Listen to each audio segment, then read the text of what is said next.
1960 के दशक का ब्रिटेन, एक ऐसा दौर जब पूरा देश एक ही अपराध की कहानी पर अटक गया था।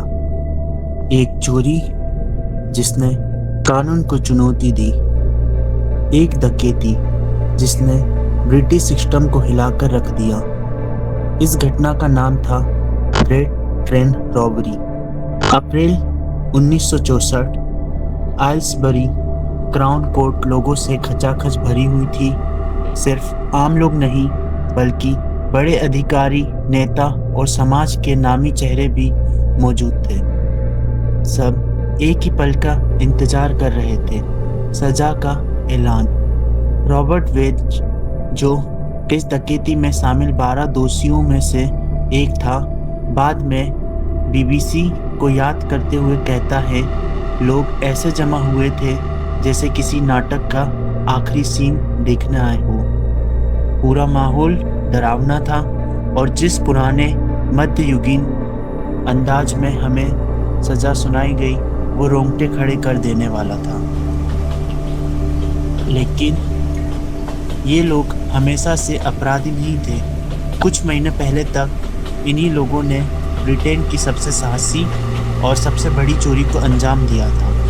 8 अगस्त 1963 सुबह 3 बजे के बाद ग्लासगो से लंदन जा रही रॉयल मेल की नाइट ट्रेन में था करोड़ों का केस।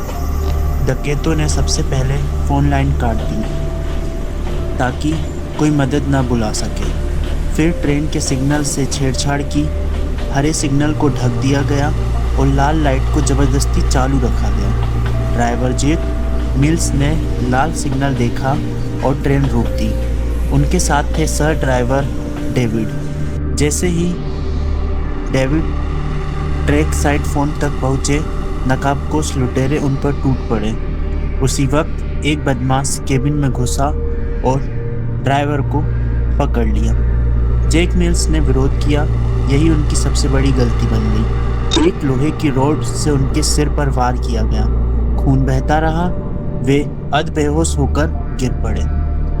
डकैतों के अंदर की पूरी जानकारी थी। उन्हें पता था कि पैसा ट्रेन के आगे के 2 डिब्बों में है। बैंक हॉलिडे की वजह से उस दिन ट्रेन में सामान्य से कई ज़्यादा केस था। ट्रेन में कोई पुलिस नहीं थी। पीछे के डिब्बों में 70 से ज़्यादा पोस्ट ऑफिस कर्मचारियां चिट्ठियां छाट रहे थे।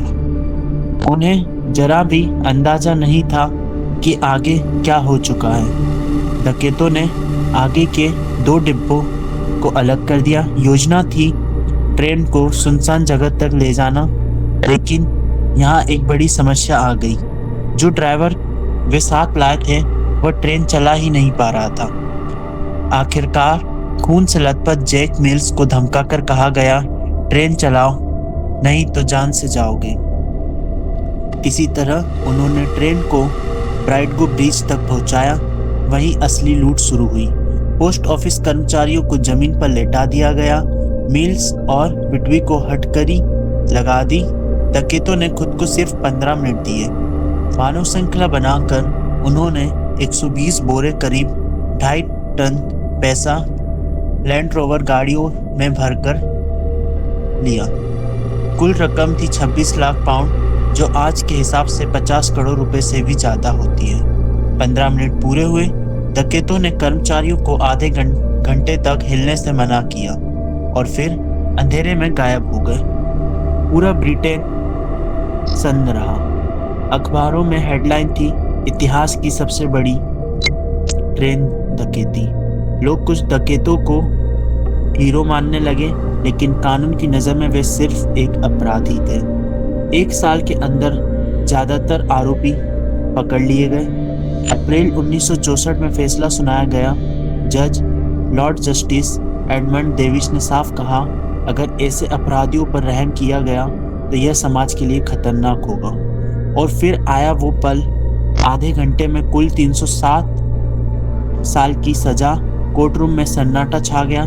डकैत टॉमी विस्बी ने बाद में कहा, 30 साल की सजा। उस वक्त लगा जैसे जिंदगी खत्म हो गई।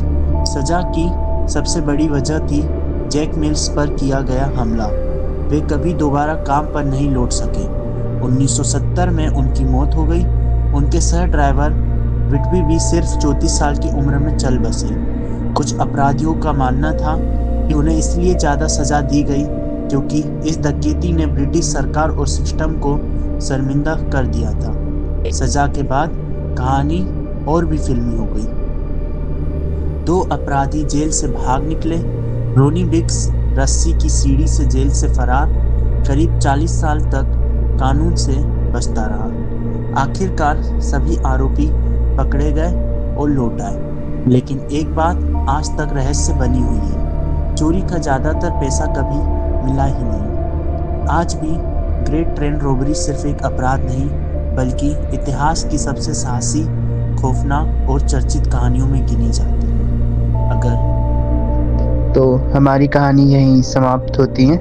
यदि आप मेरे चैनल पर नए हैं तो चैनल को सब्सक्राइब करें और वीडियो को लाइक करें।